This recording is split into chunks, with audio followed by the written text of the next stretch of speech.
அஸ்ஸலாமு அலைக்கும். வணக்கம் அன்பு நண்பர்களே. நான் இன்று முதல் உங்களோடு சில விடயங்களை பேச முன்வந்துள்ளேன்.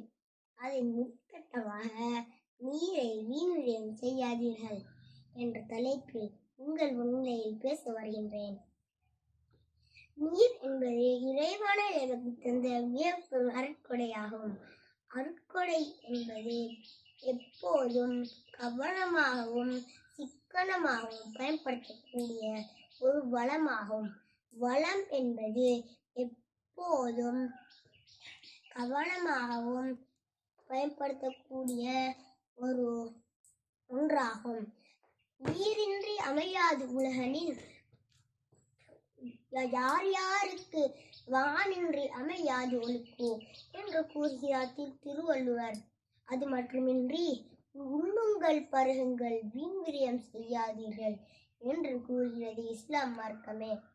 எமது இப்பூமியில் 79% நீராகவும் மீதி 29% மட்டுமே நிலமாக காணப்படுகின்றன.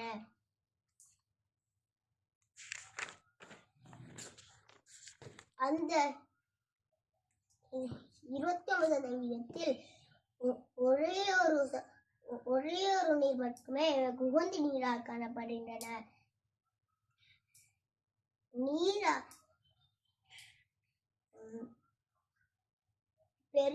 பெரியதோடு பெரிய வளம் என்பவற்றையும் நான் முன்னால் கூறியவற்றின் மூலம் சிறுவராய நமக்கு நீர் எவ்வளவு அவசியம் என்று உணர்ந்து கொள்ள முடியும்.